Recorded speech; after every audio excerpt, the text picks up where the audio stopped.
This is Wes with Tadlock Roofing and Solar. We're here at Savannah Crossing. It's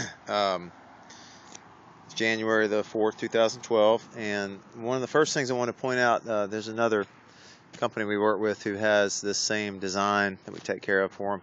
And one of the issues that we always see, and I don't know if it's occurring over here because I don't know if you can see it or not, but right over there there's a kind of a dip in the roof. One of the issues we see is the sheet flow of water coming off of this upper section, and particularly because it hits these little small gable roofs and gets forced out of this valley here and out of the valley here.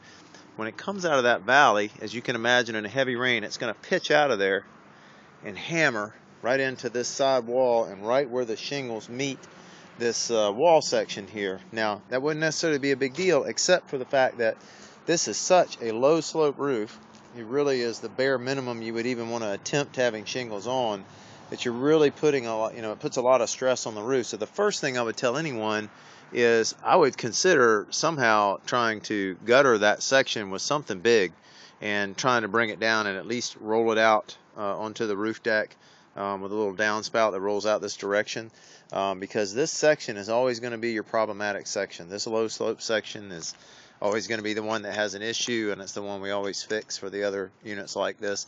Otherwise, it's pretty standard, the rest of it. It's got good pitch, architectural shingles that are appear to be in very good condition, good adhesion, good mineral surface, good flexibility. I'll take a look around and see if there are any issues that present themselves, and then we'll get you some information for future budgeting purposes. Okay? And let's take a look over the back and see if we see anything in particular. There is one thing I noticed. This is the same on the other units that I see.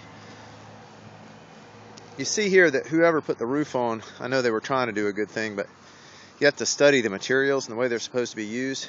These are called an off-ridge vent that are down low. There's one right here too. That's to allow hot air to escape from the attic.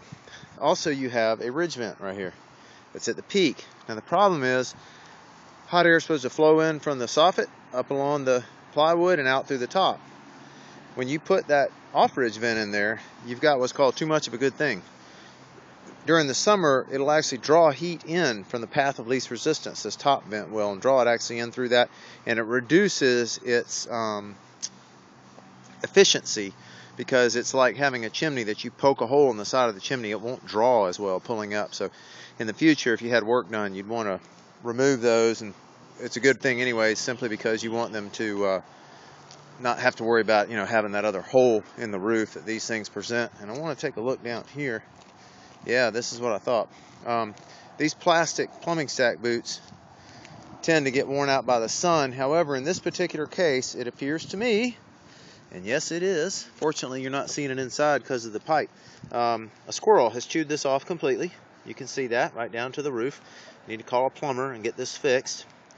And we can of course replace these with lead plumbing stack boots and a squirrel guard to stop this from happening. You probably don't see a leak inside because right now as the water sheets down, it's just going right into that drain. They probably hear it inside when it rains. And I'll check these other ones. They appear to be okay. All right.